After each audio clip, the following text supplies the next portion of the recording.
What's up, comedy lovers, comedy creators, and comedy enthusiasts? Check out our podcast, The Comedy Trap House, where we give you guys some insightful, thought-provoking, and sometimes just flat-out stupid discussions about life. We know this world can be tough, so this podcast is here to spread laughter as a form of medicine into your homes, cars, office spaces, or wherever your heart desires. If you need a pick-me-up during the week, then this is the podcast for you. If you're looking for a point of view like no other, then look no further. Take a break from the mundane and get hilarious perspective from a few cool friends that live and work together. Side effects of this podcast could include laughter, mental growth, or a burning desire to chase your dreams. Subscribe to the Comedy Trap House in iTunes or your favorite podcasting app right now.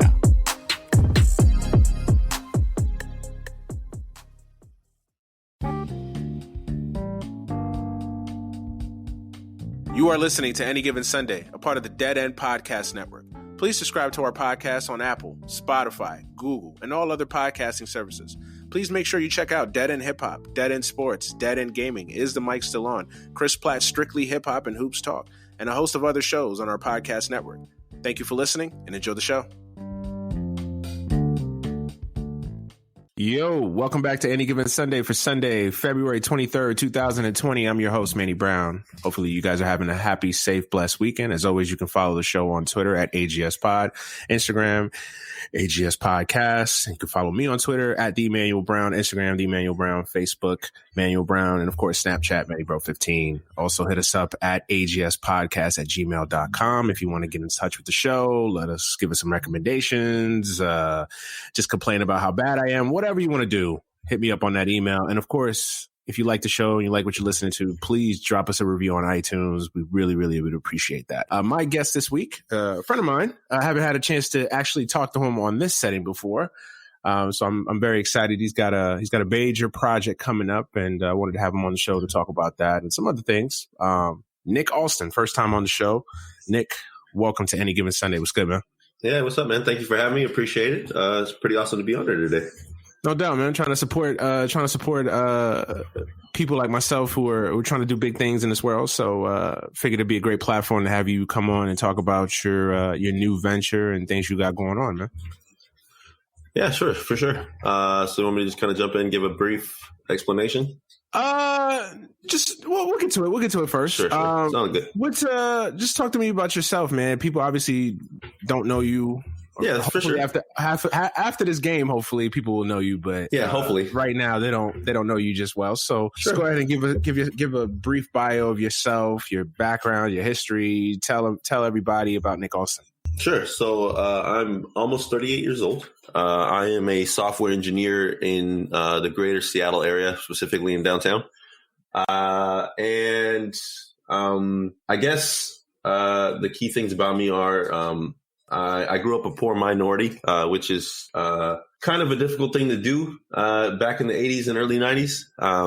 And fortunately enough, when I turned around 18, I had an aunt who lives in Lakewood, Washington, who kind of stepped in out of nowhere. I didn't even really know this woman. And she was like, hey, you were always a bright and amazing kind of kid, and you have a lot of potential, but you don't really have the opportunity to really explore that right now. So you don't have to trust me. You don't know me, but I would love for you to come and live with me and, and kind of experiment and see where you can go in life. And so because of that, that kind of just set me on this path of how I ended up being an engineer.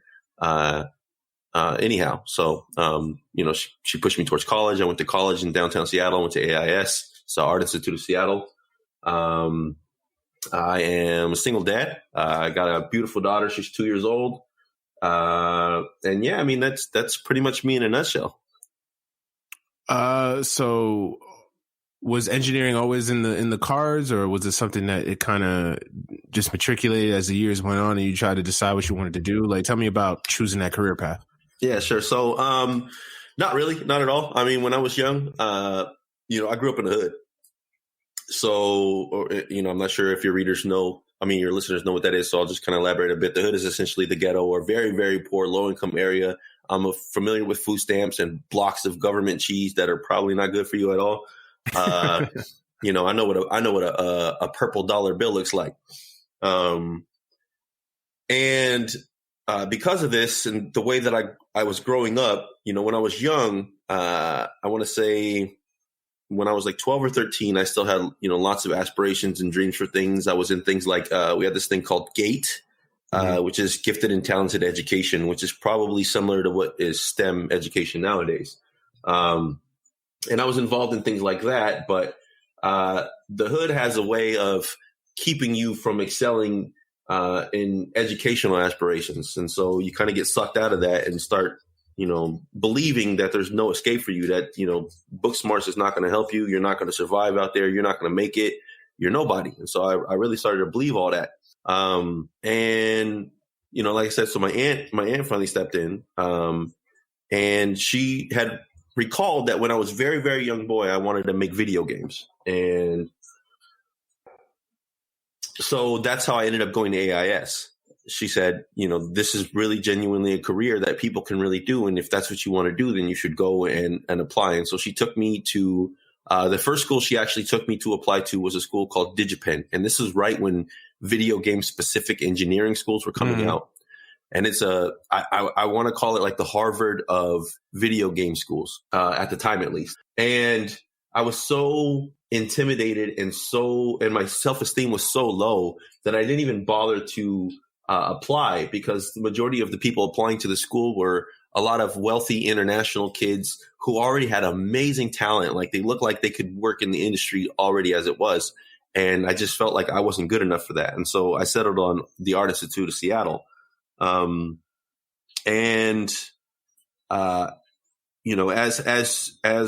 we start to grow and we get older, especially in our young adult phase, we start thinking that we know better. We know everything. And I start to forget where I came from. And so at some point, I want to say when I was 21 years old, I decided that I knew better, and moved out of my aunt's place.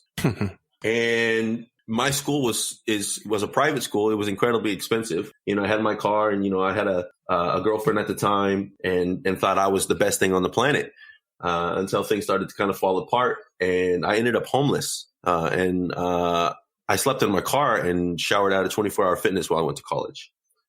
But while I was in college and while I was going through that, it was super hard to find a job, anything stable that I can really work. And somebody had asked if I could do a flyer for them because I go to art school. And so I did the flyer for them. And I remember this was, I want to say 2001. I did the flyer for them for probably $100.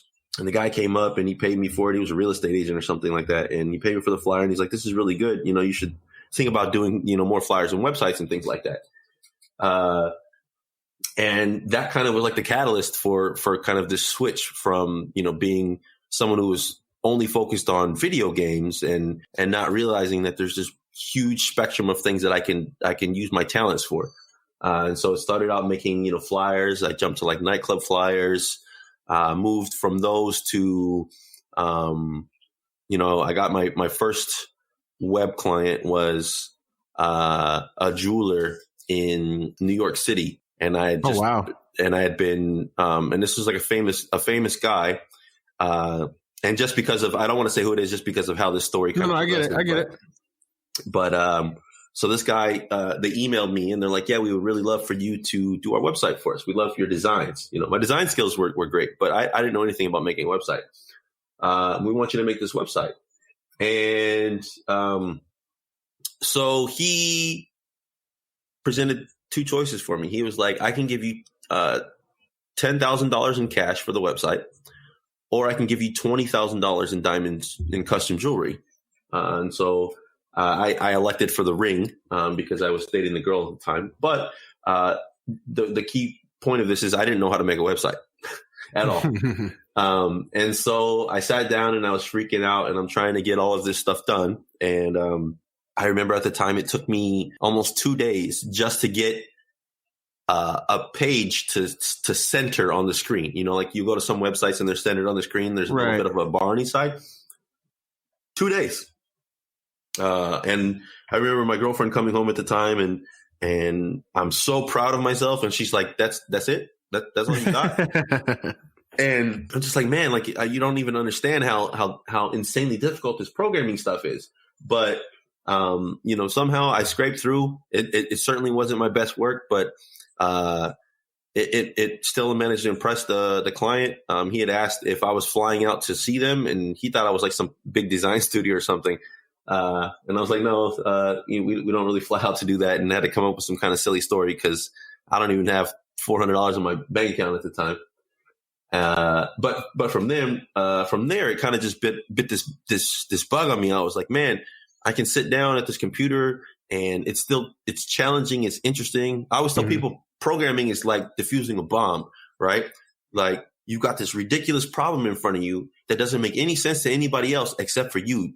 And so I started to get this passion for it, of really enjoying the fact that, there's this secret language out there, tons of secret languages, and it's really hard for people to learn them. But once they learn them, it opens up all this opportunity for you. A lot of people take for granted when they pick up their cell phone, right? Like everyone has a smartphone, and you touch your smartphone and you're talking into it, and you're saying like, hey Siri, hey, Google, and we just take all of that stuff for granted, not really how amazing that is. And so that really fueled me to the work that goes into making that, you know what I mean? Yeah. And there's thousands of people that work on just the Siri team alone. You have scientists and electrical engineers and, software engineers and all that stuff. And so, from there, it just really became my thing. Like I wanted to learn more. I just couldn't stop. I mean, there's so many languages in programming to learn and so many new things, and it never gets old. There's always something new. And so I felt like I was being more fulfilled in life at this point because, everywhere I turn, I could literally go to Barnes and Nobles today and there's going to be some new language that I've never seen that does something cool. And, you have to have it, and you've got 20 books and you just pour through them as you can. And, you're listening to, podcasts on the way to work, on your drive, and you're learning new stuff. And so, yeah, so that's really how kind of I got, into that. And, I started out kind of like freelancing. And then, over time, I finally I built up enough of a portfolio and enough, true solid engineering experience where, bigger companies were starting to look at me. And, I got to work for the Federal Reserve for a little bit, which was neat. And, from there, it just kind of expanded, to where I am today. So now today I work as an engineering consultant. So you mentioned languages and the different programming languages that you've learned along the way. For folks that are listening that are not into coding, that are not into kind of the engineering side of things or the nerdy side of things, I know these things, but for some that may not be that may be listening that don't understand, just kind of explain that a little bit. Like languages, what do you mean exactly? Like just kind of go into maybe a brief description of like what that means and what that does. So, well, there's a couple things, right? So if you have a web page, right, a web page is made out of they call it a language. It's not really a programming language, but they call it a language. And most people have heard of HTML, right? Mm-hmm. So I always tell people that HTML is like if you were to have a woman standing next to you, right? The HTML itself is the structure of that person. They're, what they are. They're bones. They have a nose. They have a head. They have a body. They have legs. They have feet, right? You're just describing a person, okay? And that's all that HTML does. It just describes the thing that you have, right? And then from there, you need different languages to solve different problems. Just like, you're not going to take a hammer, to flip your pancake. You're going to take a spatula, right? So you pick the best language to do the job. So now that, like, say we have this woman standing in front of us, right? And she was made with HTML. That's the basic woman, basic, generic. They all look the same, okay? Then you need another language. Let's say, for example, CSS, which is a language which takes that structure and makes it pretty, right? So now you could be like, I want this person to have a flat nose, or I want them to have a long nose. I want them to have long hair. I want them to have short hair. I want them to have makeup on. This is how I want their nails to be, right? Et cetera, et cetera. And then from there, you need another language. Say, for example, they call them back-end languages or business logic. Mm-hmm. And those languages are the mind. right? So how it operates. And so that language might be something like PHP. And in there, it gives you the ability to create how they would think. If I'm hungry, I should go eat. If I'm tired, I should sleep. Otherwise, I should either work or spend time with my family. And so you have to break down really complicated stuff into these small little blocks of logic, right? So, Right. And once you start to understand how these blocks work, you can break down virtually anything into those ways. And then lastly, you use what we call like a front end language, which would be like JavaScript.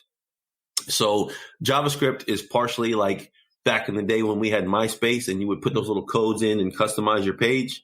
Yeah. Part of that is like JavaScript, making all the little stuff on the front. And that's kind of like the reaction layer. Like, if somebody says something foul to me, how do I react? Because, we naturally react to stuff and then we think about it right afterwards, right? So somebody may say something crazy to you and you're like, you react, negatively to it, but then your brain kicks in and then your brain has to decide, do I want to continue to react negatively to this or am I going to let this go or how am I going to handle this situation? Interesting. Yeah. No, I love that you broke it down that way. For some folks that, because even though we are in 2020, there's a lot of people that don't understand this stuff. So we don't want to get too bogged down in the weeds about it. So, but it's cool. But it's cool to kind of get a breakdown from it. So just from listening to your story, you kind of, in a way, you kind of stumbled onto this passion of yours. It wasn't something that kind of just. I think I've kind of winded around it because I ultimately wanted to do games. But games is still fundamentally the same thing. I program games nowadays too for other clients. But the reality is that regular software engineering for quote unquote boring things is far more lucrative than making video games. So that just kind of. Why is that specifically?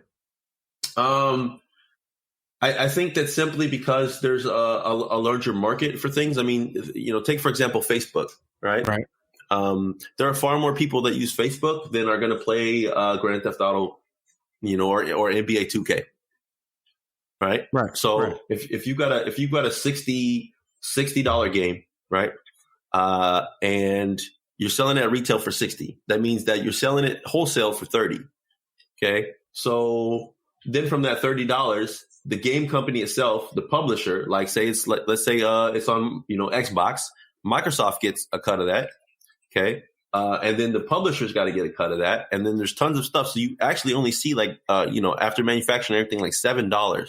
And that sounds crazy to people that you really only make $7 on a $65 game. Right. But Facebook, which primarily, hinges on advertising for things. There are far more people trying to sell stuff. So, to show your advertisement to 1,000 people on Facebook, could be anywhere between, $10 to a couple $1,000, depending on what market you're in. Right. So Facebook is just raking in money because they have this huge user base that's able to be eyeballs for something. So we always say this thing at work that if you aren't paying for the product, then you are the product. So I'm saying it again so that people really let this sink in because this is super true. If you aren't paying for the product, you are the product. Right. So when you buy your car, you paid for it. Right. So you shouldn't expect for, or your computer. Let's say your computer. You buy your computer, you paid for that computer. Right. So that's why, or even your phone. That's why your phone has to ask you permission to do stuff. Can I listen to your recording? Can I see your photos so that I can do things? Because you paid for this phone. But if you didn't pay for the phone, they'd be like, oh, well, in exchange for giving you this phone, we're going to record all your data. We're going to analyze your photos. We're going to, do all this, and that because you've now become the product.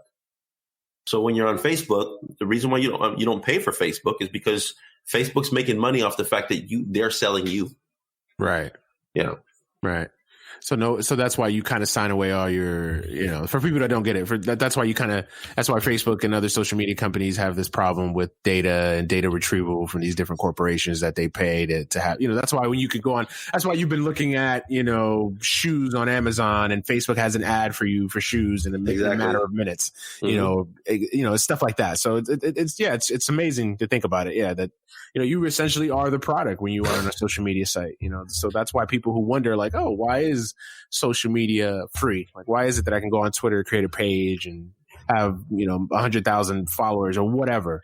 You are the product. You are the goods, essentially. So, So just to circle back, essentially because of that, the earning capacity is just lower for games. And so oftentimes you'll find that people, especially with really high-end games, got into them later on in their career after they've already really established themselves elsewhere and made their money elsewhere. And now they're just doing it because they love to do it,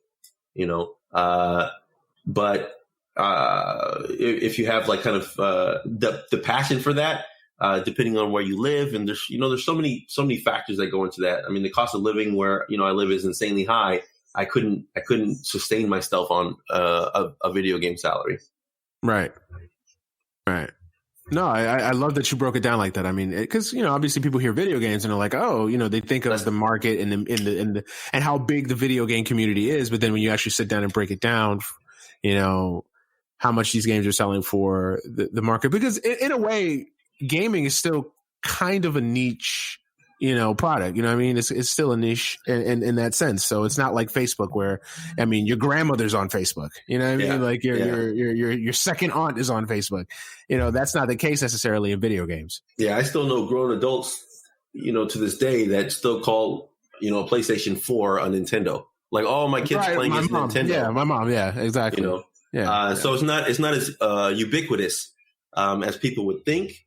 And so it's getting there, but I think it just really boils down to, the cost of living where where you're at, because, say for example, in Seattle, you couldn't really live on 50 or 60K, which is an average gaming salary. And to a lot of places elsewhere, 50 to 60K is amazing. Like if I lived in like, say, NorCal, Sacramento, Stockton, somewhere around there, Elk Grove, I would take 50K in a heartbeat.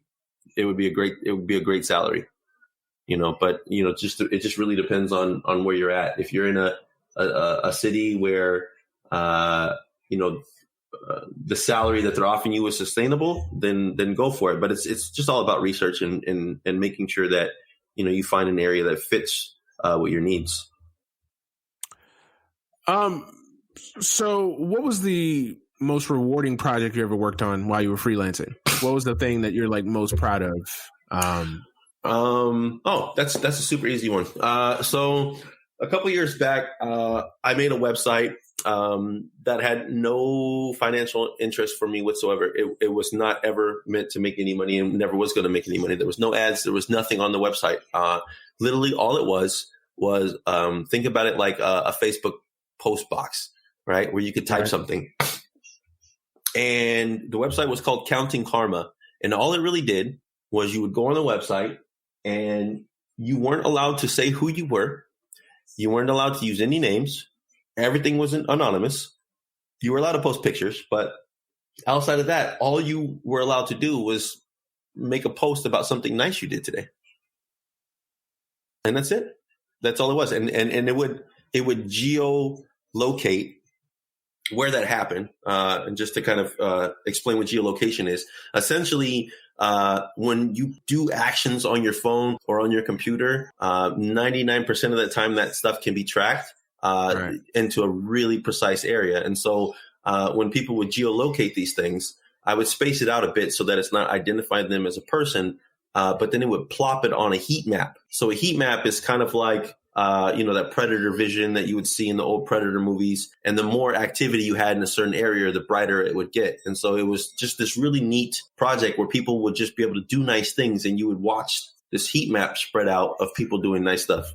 Interesting. Okay. Yeah. And that was I think that's probably, engineering wise, that's the thing that I'm most proud of, just because, a lot of stuff often gets tied to doing it because of monetary drive. And so to be able to just make something and say, I'm just making this because I want to make it and I think it's cool. And I don't have to make money on this, is a good feeling, because it's just a passion product. It's just a passion product. It's not something that you're like, I have to make it or I'm bound to make it. Like you said, yeah, it's just something that I'm doing because I love to do, Mm-hmm. Yeah, I get it. I totally get it. Absolutely. So, now we got a little bit of an idea who you are, your story or whatever. Talk to us about this project, man, that you're working on right now.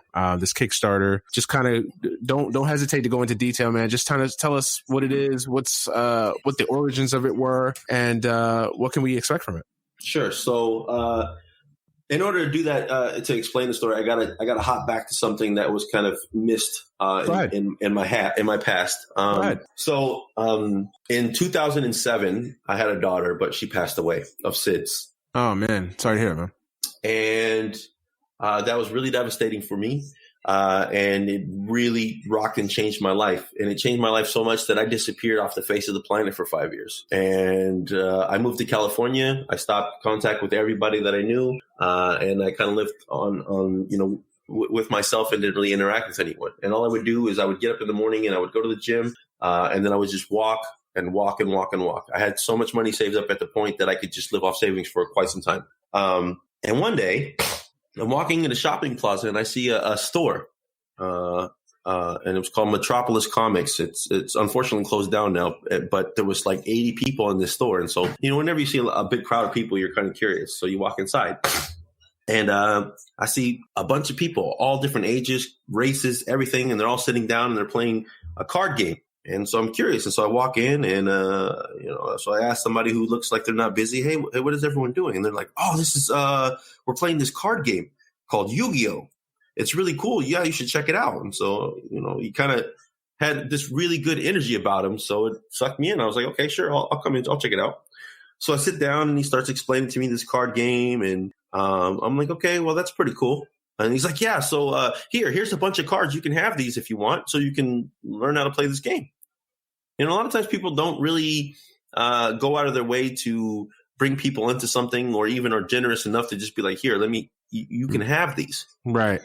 And so I thought that was really neat. And so because of the situation with my kid, I ended up going to the store every day and I was playing it so much. And I started realizing that, I was laughing and maybe I wasn't happy at first, but I wasn't thinking about it constantly. Mm-hmm. And I got to sit down and I'm focused on these cards and on these people in front of me and learning about them. And it's a very social thing. You're playing this card game and you're talking to these people about their day for hours on end. And, I finally got to a place in my life where I got healthy again. I moved back to Seattle in 2015 and I continued to play this card game. And I made tons of friendships along the way. There's people now that I've known since 2010 that I'm still friends with just because of this game. And so when I was in Seattle, there's a smaller city called Renton in Washington called Renton. And there's a card store in Renton called Shane's Cards. And I would go into this store to play the game. And one day I went into the store and I started to notice something. The environment or the vibe about the game had changed. It used to be about community and having fun and sharing these moments with each other. And now it was all about who has the best deck, who has the most money to spend on these cards. And these cards a single piece of cardboard can be $500. Wow. And you'll need like 3 of them in a deck. Like currently, a lot of my friends are in Las Vegas right now playing in a large event for this game. And the best deck you can play right now costs you around $1,500. Jeez.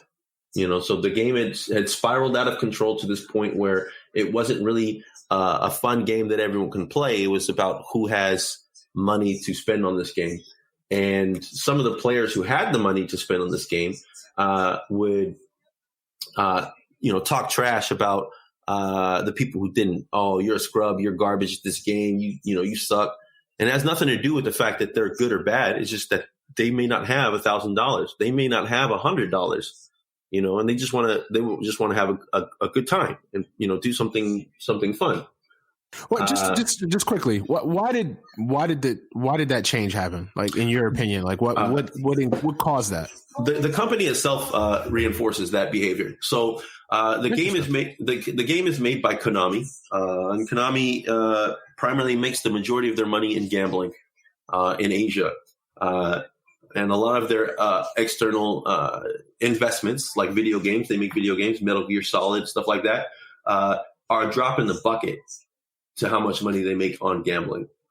And so this particular card game that they own, they released the cards in Asia 3 months before they are released in America. And there's no necessary rhyme or reason to how they print the cards in Asia.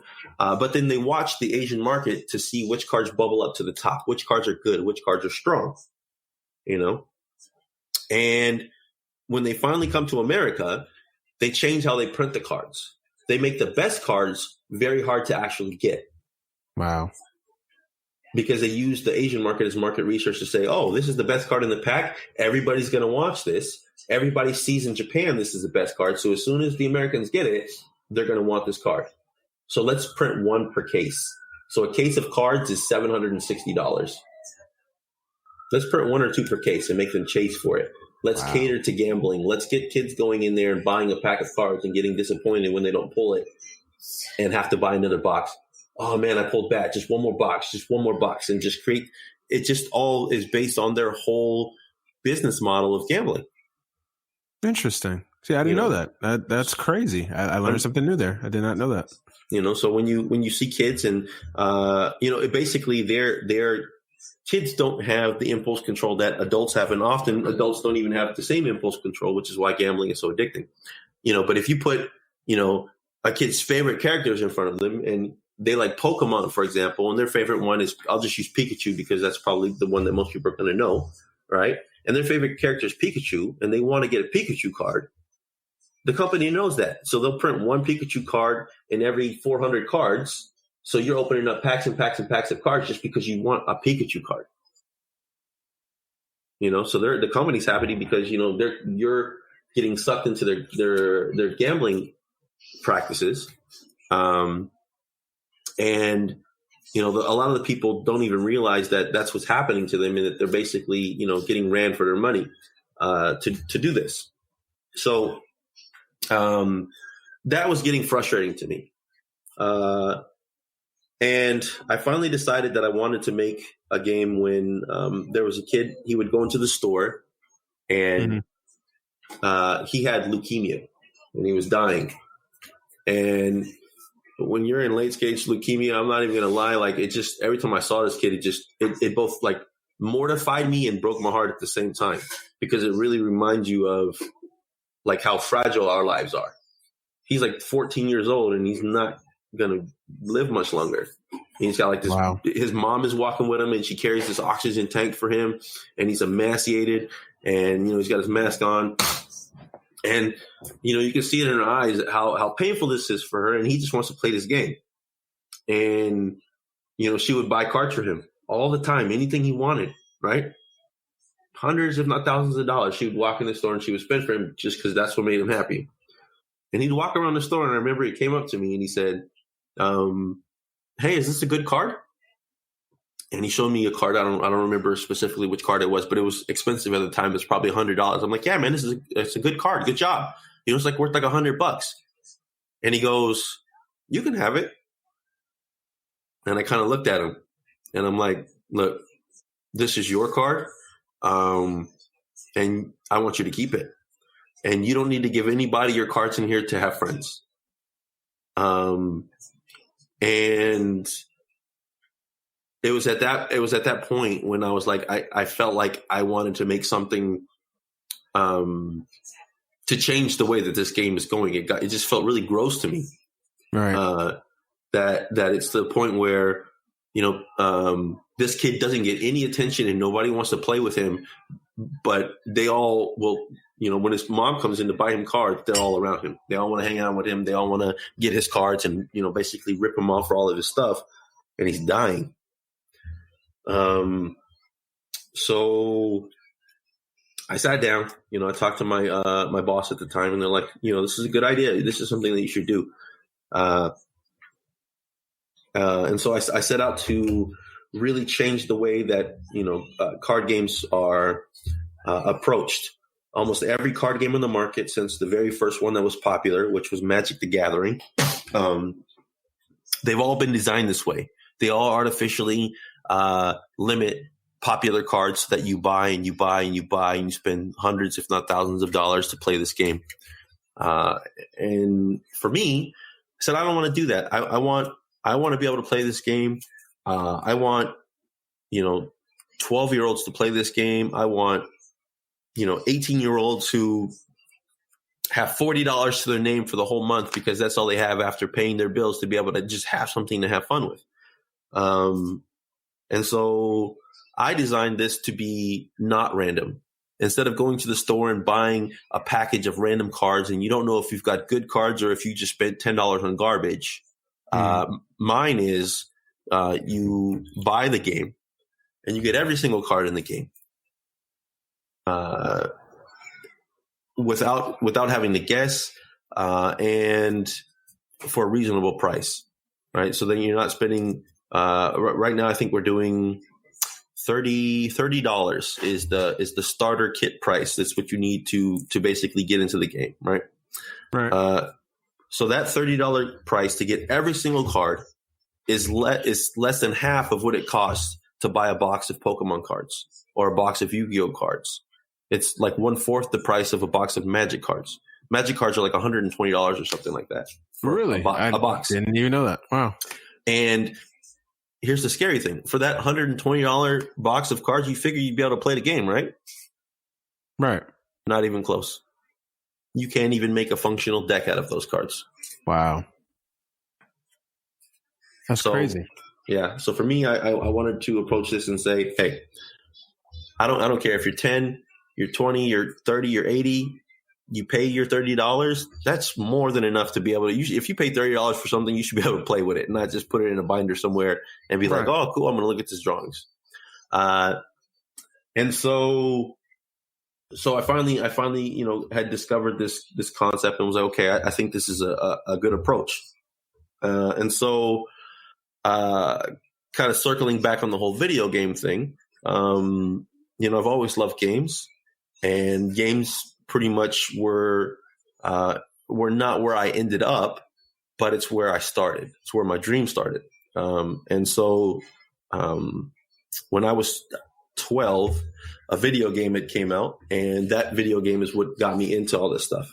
And if it wasn't for that video game, I probably wouldn't have been a programmer. I could have been, something else. And so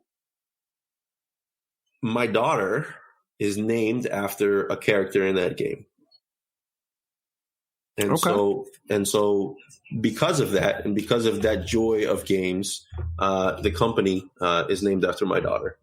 To kind of just signify the circling around of all of those kind of life experience and of what got me to where I am now.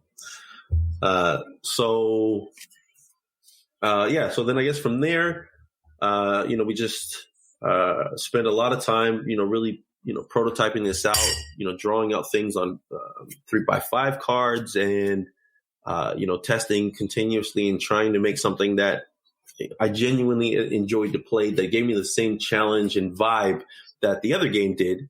And then, just spent another couple of years trying to find, the right manufacturers to do all this stuff and get the quality level that I wanted, and still be able to, make something where obviously you can make some money so that you can keep making the game. But at the same time, I didn't have to go the same route as the other guys of putting these cards in random boxes and telling you to good luck.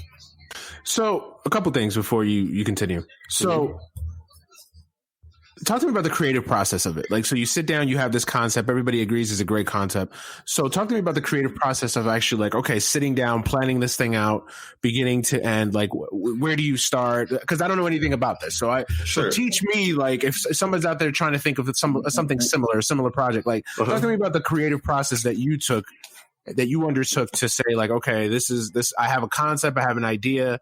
Now let's put pen to paper, and then from there graduate to something bigger where we have a finished product? Sure. So I would say for any project, first of all, don't try to make a project of something that you don't already enjoy just because you think that it's going to be something dope or amazing, because it's you don't have the vibe for that. Right. So, but I already have experience playing card games, and I played a bunch of different ones. And so the initial thing I did was I went out and I bought a bunch of different packs from different card games, even the ones that I didn't play, so that I can really look at them and go, why did I not even bother playing this at all? I didn't even look at this game, and play through these games, and sat down with my friends and said, hey, let's, I know this probably might be boring or whatever, but let's just try this game out so I can see, what it's about, so I can learn what I like and what I dislike about it. And so I started to get a list of all the different things that I liked and disliked. And then once I had all of that down, then I think, how did I start? I started with looking for some, some core unifying elements. Find the things that are similar in all the games. All the games have some kind of monster or thing that fights. They all have attack. They all have defense. They all have some, abilities that they can do, like magic spells or whatever they can do, and find those commonalities. And then once I have those commonalities, then it's just like a cooking recipe, right? Like your grandma may teach you how to make some food, or teach your mom how to make some food, but then your mom may put a spin on it, and then she teaches you how she did it, and then you're gonna get it, and you're gonna look at it, and you go, okay, yeah, I like this. I'm feeling this. This is good. But let me try just throwing some jalapenos in here really quick, and seeing how that tastes. Okay, yeah, I like the jalapenos, or you start. Okay, well, this might actually be good, like on some eggs. Who knows, right? So you start remixing stuff essentially, and from there, then you start to build your own identity, your own voice, right? And this is before you even have any pictures of anything, no images. You're just dealing with text and mechanics and concepts, right? So, now I got these 3x5 index cards, and you start building out your concepts, right? So my first early concepts felt probably just like any of the other games, right? Because you're still trying to find your voice, and then you start adding those different spices and seasonings to it, and things start to progressively change. And so you go through different versions. You're like, okay, this is the first version of the game. Let me test this out. And then you may have some people play your game, and they go, oh, this is too much. Oh, this reminds me of this thing in the other game, in Pokemon or something. So you go, okay, this is too similar to that. How can I improve this? How can I spice this up a bit so that it's new and fresh, and they're excited about it? You're going to go over, hundreds of times that you're going to go through this design process. Mm-hmm. But eventually things start to kind of solidify. And once those things start to solidify, then you start thinking about like what's going to look like, right? And I always tell people, it's not a real project for you until you put some money into it. Absolutely. Right? It's just a hobby. You're just doing it as a hobby. So when, I'll admit, when I first started it was probably a hobby, right? But until you put down a real chunk of change on something, right? And then you like, okay, now I really need to do this because, I done put some money into it. Even if it fails, it's fine if it fails. It's fine if whatever you do, your project fails, right? But once you put some money into your project, you got to see your project all the way to the end, right? Because otherwise you're just saying that you don't care about your own, your own money and your own time, right? So then I finally commissioned my first artist. My daughter's mixed with Vietnamese. And so I thought that it would be good for me to work with Vietnamese artists, just so that I can learn more about the culture and feel connected in a way. So I reached out to some artists to find out, what their average pay was for doing art. And I was actually surprised with what the numbers came back, and they were a lot lower than I expected. So it is my belief that if you treat people solidly, that they will treat you back the same. Absolutely. So I said to this guy, I said, look, man, this is insanely low. I'm going to pay you 3 times what you're asking. Right. Because, for 3 times what you're asking is still cheaper than what it would cost for me to get it done stateside. So I'm still winning. Right. But I want you to win too. Right. I want you to feel like your effort is being rewarded, that you're leveling up, that you're growing. Right. And so he was like, sure. So, I got this guy and he sent me back my first piece of art and I was impressed with it. And I showed it to friends and, started to get that, it's still, an echo chamber, right? You're going to show it to your friends and your friends are always going to tell you it's amazing, right? Even if it's not, even no matter how solid your friend is, it's going to happen. Right. But at least it gets you hyped for it. Right. So now I'm hyped for this. I'm excited. And, you start going all in it. Right. And whenever you want to build something, you gotta sacrifice. You gotta sacrifice a lot, right? There's been months where, I've had $12 in my bank account, just because, you're throwing so much money into making this dream possible. And, I'm not saying that, you have to feel like you're living on the edge to make your dreams come true, but sometimes you gotta, right? Right. Absolutely. But then things start to really get defined and really start to form up, and you start to, see people start to take notice, right? Because you're putting in that real effort that, you genuinely care about this and, how it's played. I start shipping it around and, getting this feedback. And then I start, you make a Facebook page. And I start getting people, on a Facebook page, and that's growing, every day. Like, it's so cool right now to be on Facebook, and I'm just sitting there and I get these notifications all day. This random person liked it and this person liked it. And, I'll find myself, on the end of an interview call. I had a guy, he called me up and he's like, hey, I saw your game and we want to do like a YouTube interview. So I did a YouTube interview for the game. I don't want to say the player's name, but an NFL player reached out and was like, look, I actually really love card games. So, I'd love to see where this kind of progresses, so I, even that in my own mind is like a really cool success, to have this NFL player, reach out to me. I'm just a small fry, and reach out to me and say, you're doing something cool and I like it. I want you to send it to my house, Wow. And so, I made sure that, it took a little bit longer than expected to get it to him, but I explained to him, look, I want to make sure that what gets in your hands is the best that I can do. So even if you're disappointed with it, I can not be disappointed in it because, that's the best that I could put out at the time. Right. Right. And, then you start formulating stuff, you get the website up. I got my first couple stores, without me cold calling. And it's a crazy feeling when you're selling something and somebody comes to you asking to buy it. Right.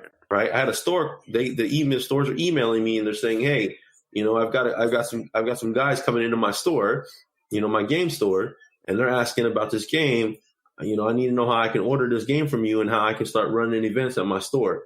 And so you get these little small wins, these small victories, and you just kind of keep pushing with the momentum and kind of keep things rolling, and you just try to see it all the way to the end. Was there a part in the creation of this that just got too difficult or too hard, or, even just a part where you kind of felt like, I don't know, man, this might not be worth it or whatever? Like, was there a part in the entire process that came to be, or that almost came to be? Oh man, all the time. Time. So, when you first start doing anything, it's new, it's fun, right? Until the real work settles in, right? Then it's not fun no more, right? Right. Yeah. So, then I'm seeing all this money, going out of my pocket, I'm paying all these people, and you start having these doubts, right? You're like, man, I'm spending all this money trying to get this game out the door and I'm nobody, I'm just this guy that works, and just like everybody else, I'm just a regular person, and nobody's going to care about this. Right. So there actually have been times where I had stopped working, like for a couple months. I just didn't do anything. I didn't hire out for any arts. I didn't update anything, and then just kind of sat. And you get into these funks. It's like this weird depression, about your project, and really the only thing that would kind of kick me out of it. And I'll be, utterly honest. If people didn't come and ask me about it, I probably would have just dropped it, because, you get into these mindsets of, there's nothing special about my project. My project's not anything that people care about.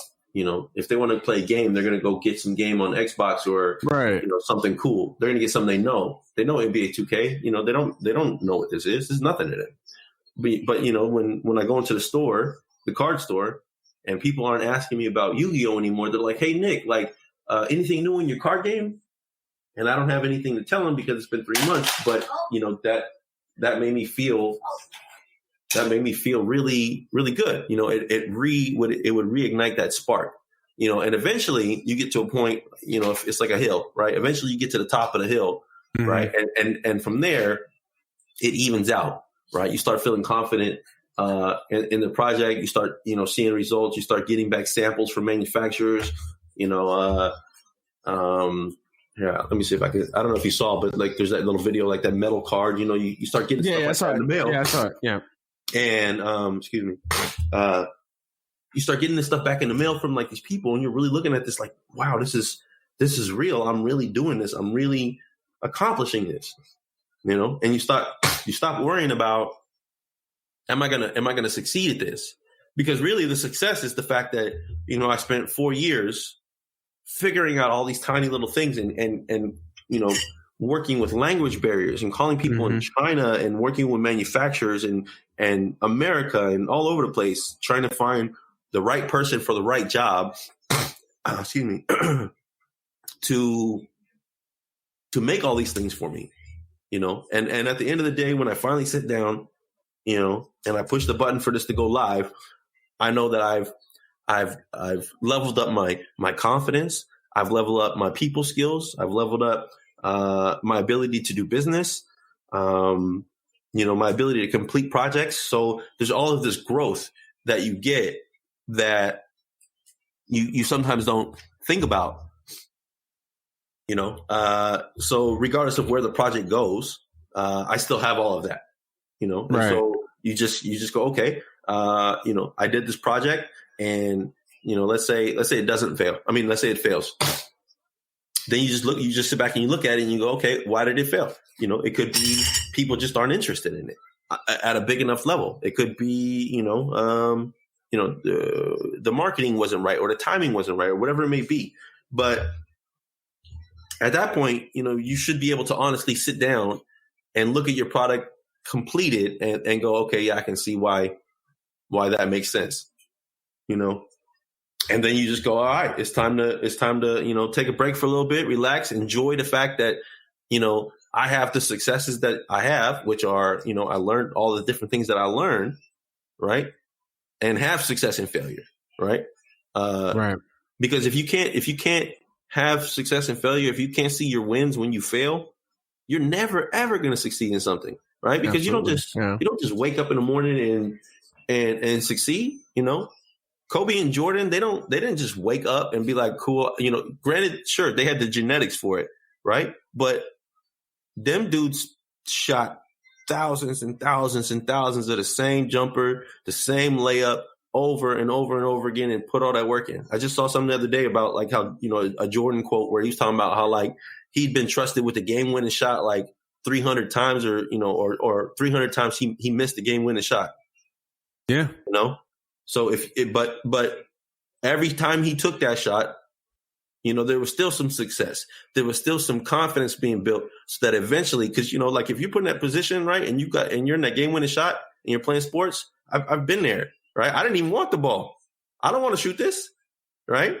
But and he probably felt like that, early on. But the more you do it and the more times you fail, there's also going to be more times you win. So eventually you're going to get the ball and you go, I got this. It's easy. This is what I do because I've been doing this. Right. So, for this, it's like, all right, well, if this doesn't succeed, I feel like I still won. So that I can take a break and then boom. All right. What's the next thing that comes in my mind? And you don't look back with regret saying like, damn, I wish I would have went for it. I wish I would have did that. You know what I mean? Yeah. You did it your way. You did it how you wanted to. Okay. It may not have worked. And like you said, maybe the timing wasn't right. Maybe you didn't do a good job. Maybe people didn't like it. Maybe people didn't get it. And maybe all those things are true. And maybe everything was perfect about it and it just didn't work. And having the self-awareness and the self like, okay, maybe just it didn't work. No skin off my game. Yeah, it's going to hurt. I mean, because of course, when you put your love and your passion into something and it doesn't work or it doesn't succeed, of course it hurts. Absolutely. But I think you also feel there is a self-satisfactory, like at least I did it and I went all the way. I didn't stop. I didn't get too scared to finish or to see the full results. You went for it and it worked. Or it didn't work, you know what I mean? So yeah, that's very important, man. That's because of course people that listen to this, there's a lot of people that are artists in their own ways or creators in their own way. This podcast is a perfect example. I've been doing this for 4 years and this was always something that I wanted to do and I'm doing it, and it may work, it may not work, but at least I know I did it. I did it my way. And the same thing for your video, for your card game. It's just like that passion to just see something through, finish it out, go through the ups and downs, the pendulum swings that go into any project. But at the end of the day, feel proud and satisfied that at least I went through the journey and I did it my way. You know what I'm saying? Exactly, and that's ultimately what life's about. It's like it's definitely not ever the destination. It's just a ride. You're gonna go on a trip, and you're gonna experience stuff. And when you get to where you're going, it's done. So you better enjoy it while you're doing it, because then you're gonna look back and go, man, I was too busy worried about where I was going. Right. I didn't see, what I was doing. One thing before we kind of wrap up, but so you mentioned the actual money making process of it. You kind of glanced over it a little bit. So let me play devil's advocate for a little bit, right? We talked about all these card games and their kind of their business and these companies that own them and their kind of business practices or whatever, right? Mm-hmm. If I play devil's advocate for a little bit, one would say, well, this is the way we can make money. I don't know the card game industry, so you can break that down to me better. Mm-hmm. But wouldn't you, if you were playing or if I was playing devil's advocate, wouldn't I be able to say, okay, by doing this, by creating this kind of mass hysteria and this interest of like which card, attracting this card, getting this card in this deck or whatever, and making people spend the money and the money and the money. Yes, it's unethical, but it's the only way that we can realistically make money. Do you agree with that or challenge me on that? And I'm just playing devil's advocate. Okay, I highly disagree with that. And so let me elaborate why. Firstly, the cost of actually making all this stuff is not as high as people think for almost anything. Mm-hmm. Your iPhone XS Max that they sell to you for $1,500 costs $200 to make. They get $1,300 in profit to sell you an Apple logo. Granted, the phones have been, I wasn't really too keen on Apple phones a couple of years back, but granted now they're amazing devices, right? But there's still $1,500 in profit, right? And so for me, I strongly believe that you can make everyone happy in the supply chain, the logistics chains of a business, right? And still make money, right? I can make sure that the player is happy. I can make sure that the stores that are selling the product that have to see these people every day are happy, and I can make sure that the business is happy without having to create a predatory environment. Like, I don't know if you've heard anything about how like the loot boxes, right? They're trying to do all this stuff with loot boxes. Yeah, I have. So loot box, for anyone listening that doesn't know, is essentially a digital box that you open up in a video game with random stuff in it. And you don't know what you're going to get, but you paid real money for this, right?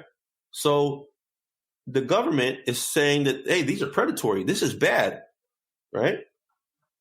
But what's the difference between a digital loot box and a pack of cards when they function exactly the same? It's the same thing. You're opening up a pack of cards and you don't know what's in there, hoping to get something cool, and you don't. So you buy another one, and you don't, and you buy another one. So sure, those companies, are raking in millions of dollars hands over foot, right? But I don't think that you necessarily need to approach a business that way. And I think that times are changing, especially in games. People in the board game kind of industry are getting kind of tired of that. They're tired of, I spent $85 on a box of cardboard and open it, and now it's worth $4. Mm-hmm. So if you say to somebody, hey, this box right here is $30. And what you're getting is $30 in product, and you know exactly what you're buying, because you're not going to go to T-Mobile and be like, I want to get a new phone. And they go, yeah, sure, no problem. But we're doing a loot box system now, so you actually don't get to pick an iPhone. What you can do is you could pay a small fee of $20, and then we'll randomly give you a phone, right? So you're like, okay, sure, fine, right? So you open up a phone, and you've got a Razr phone from like 1999 or something crazy, and you go, I'm not really feeling this. I need touchscreen. And you go, oh well, sorry, better luck next time. So you go, all right, let me try again, right? No, you're not gonna buy a phone like that, right? So Absolutely. why should kids have to buy their games like that? Why should they go to the store and be like, I want a Pikachu card? Give them a Pikachu card. Just let them buy it.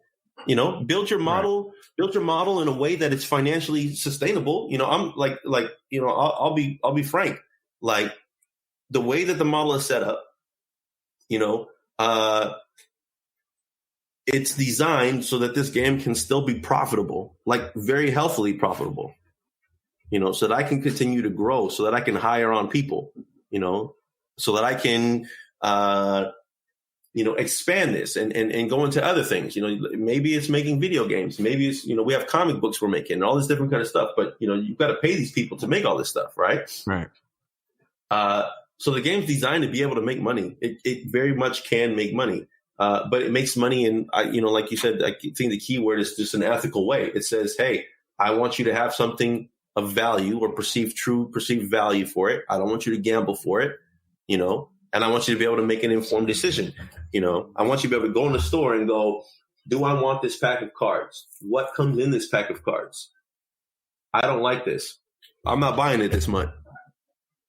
Right. Cool. That's what I want. Cool. That's totally fine by me. I don't want you to go in the store and go, man, I really want this pack of cards, and I really need this one with the Lamborghini on it. So I'm going to open it. Boom. I got a Prius. Yeah. So let me, again, I totally agree with you. I'm just, people are like this, and, some people think like this. Let me play devil's advocate for a second and say, okay, these companies are going to say, well, we don't implicitly advertise that. And not to mention, we don't make anybody, it's not like we hold a gun to your head and say, drop $800 on this pack of cards and see what you get. So I guess my question is, and again, I agree with you. What responsibility does the consumer bear in all of this? Because at some point, it's like, fool me once, shame on you. Fool me 10 times. It's like, at some point, what responsibility does a consumer have in that decision making process? I genuinely think they're a victim. I genuinely do, okay. Because they don't force you to do these things, which is true. They don't put a gun to your head and say you need to buy our stuff, right? But they also hire the most talented psychologists and statisticians that they can. These companies genuinely hire those type of people, PhD in psychology, to make a children's card game. And why are they doing that? They're doing that because they need to find out the best methods and the best systems to create an addictive environment to prey on you. So then you fall into the traditional marketing, right? So you see, I always say, no one wants something that no one else doesn't want. So when I first started, advertising on the game, the likes and stuff like that were slow.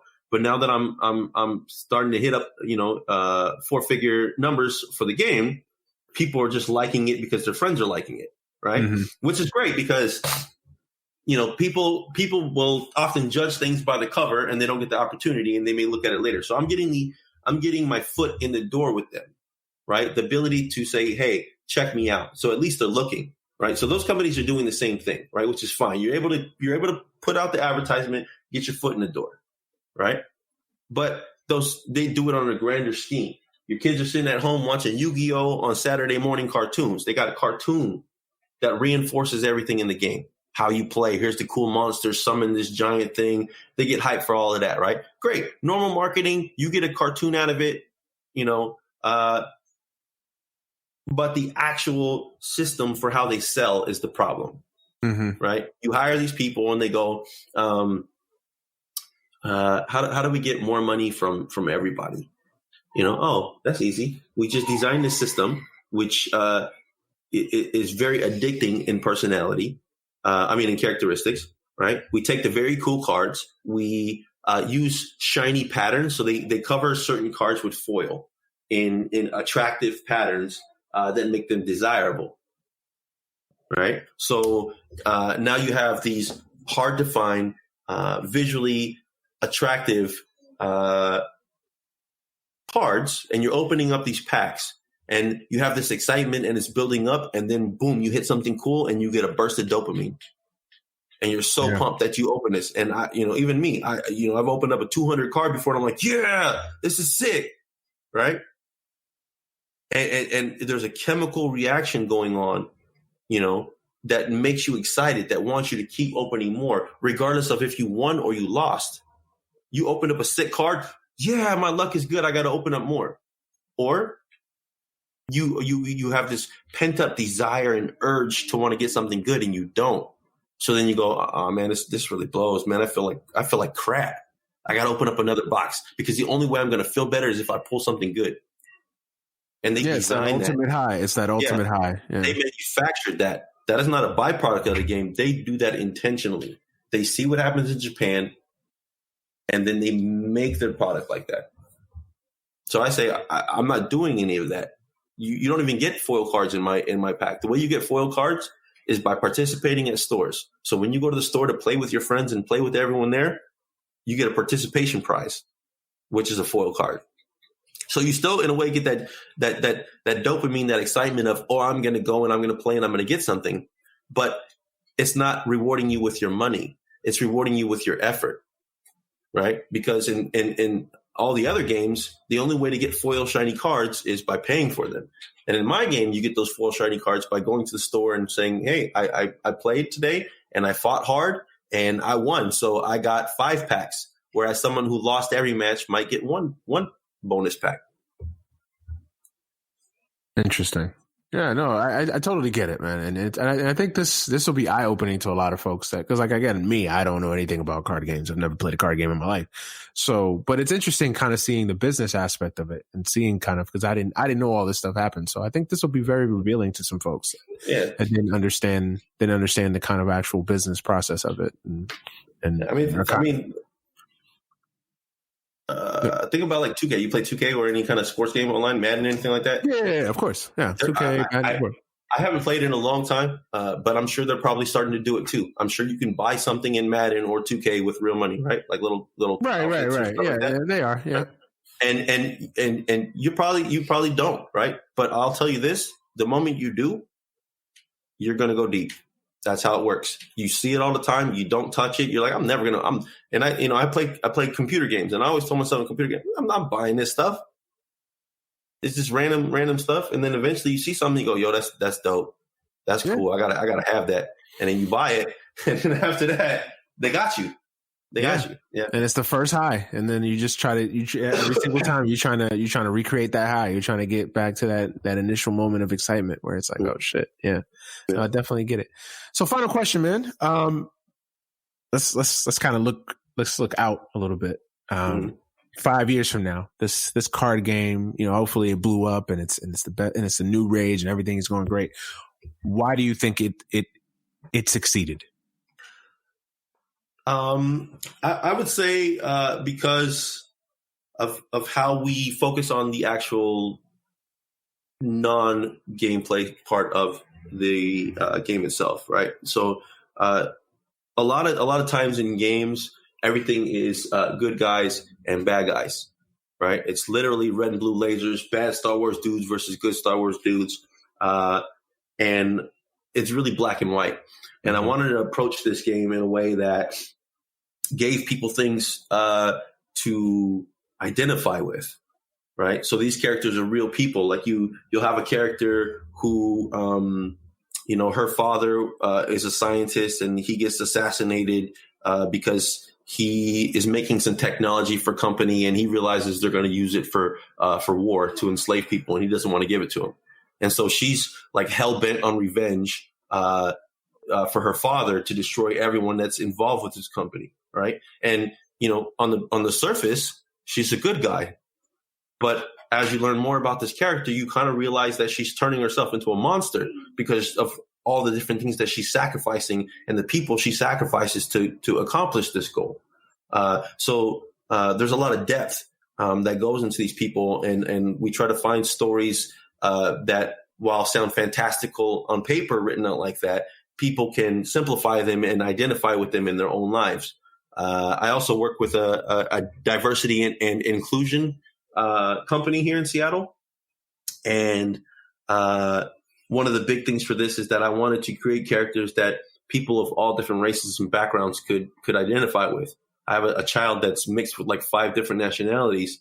She's not going to look like anybody, Right. So when I was a kid, it's too black to hang out with the white kids and too white to hang out with the black kids, and you just feel lost, right? And so I want people to be able to pick up these cards. It doesn't matter. Like one of the third character we're releasing is actually a dude in a wheelchair. Right. Okay. Because you never see this. You never see the dudes. I mean, outside of Professor X from the X-Men, but he's got psychic powers. People in wheelchairs don't have psychic powers. So you're telling me that the only way that you can show a cool person in a wheelchair is if they got magic? Doesn't have to be like that. So I sat down, I have a friend, who's in a wheelchair, and I'm like, what would be cool? What would you want to see if you're playing a game and you're in a wheelchair? Because you don't ever get to see nobody that looks like you, that struggles like you, that does the things like you. So all the characters are human first before anything else, right? And I think that's really what's going to be the important thing from the non-gameplay side. And then from the gameplay side, I always tell people that it's going to do really well simply because if you look at something like basketball or football or team-oriented sports, a lot of times you can come away from a loss in that and be really upset because you got other teammates that you got to rely on, and some of them may not be as good as you, or you may not be able to really objectively look at yourself and see where you messed up. More than often, it's like, yeah, that other dude messed up, and if he would have made that shot, we would have won. But you also missed 4 shots in the game, right? Right. But and so that's how I feel like the other card games are, because they create these imbalances, right? Whoever got more money can buy more cards, doesn't necessarily make you better. Whereas with this, it's very cheap to be able to play this, so everybody has access to the same weapons, right? The same tools. So when you sit down and play and you lose, you don't feel bad about losing. You just know, okay, this person, got me this time, or they may just be objectively better than me. So it's more like chess than it is like, I have better weapons available to me. Because this is like, I have the same tools available to me. So when I sit down at my desk to put my team together, right? Like I'm drafting my team. I'm putting it together. I'm using my mind. I'm designing the thing how I want to design it. And if I lose, okay, back to the drawing board. Let me tweak some stuff. Let me take this out. This didn't work for me, right? But I have all the tools. I don't go, boy, I sure wish I had that $500 card. I wish I had 3 of them, because then if I had those 3 cards, I'd be so much better at this game. So this is. I think those are the two key things. More of a human element, giving people things that they can identify with, and seeing things of themselves in these cards, and then really giving them a real competitive landscape that rewards people for working hard and using the brain, and not for how much money they can spend on cardboard. That's dope, man. Hey, man, I congratulate you for this project, man. It's not easy. You shared the insight into the creation of this. I know it wasn't easy. It was definitely a challenge. So I definitely congratulate you on the process, man, for real. Before you go ahead and plug the game, when it's going to be available, when it's coming out, and also just kind of plug yourself, plug your social media, where they can find you, where people can connect with you, share ideas, etc. Yeah, sure. So you could find the game is called Eternia. It's ETHERNIA. You can find it at facebook.com/EtherniaTCG. Or the website is playethernia.com. You can email me at nick@playethernia.com. And on the Facebook, you'll be able to find access to our Discord channel. Very, very accessible there. I'm almost on every day. And if you have any questions about anything, be it how to make games or how to get into programming, I'm always down to give people insight on how to approach programming. Awesome, man. Awesome. Hey, Nick, thank you for being on the show, man. I really appreciate it. I actually really learned a lot today. This is crazy. A lot of times I have conversations with people that are kind of, I still try to learn every conversation, but it's always it's always a like level of knowledge or similar level of knowledge when I'm speaking with folks. But to have this opportunity to learn something completely new in a field that I didn't know anything about until today, it's a really cool experience. So I definitely appreciate you being on the show, and thank you for coming on, man. Hopefully next time we get you talking about some sports actually, or something different. You know what I mean? Oh yeah, I'm down to talk about some sports next time. No doubt, man. Thank you for being on the show. Everybody, thank you for listening. We'll be back next week with another episode of the podcast. As always, thank you for listening. Thank you for supporting the show. Make sure you follow us on all the social media sites, and also make sure you drop some likes and some reviews on iTunes, and let us know how we're doing and why you like the show. I'm going to get up out of here. Enjoy my Sunday evening. Once again, thanks to my guest, Nick Alston, for being my guest this week. I'm going to get up out of here. We'll be back next week with another episode of the podcast. Peace.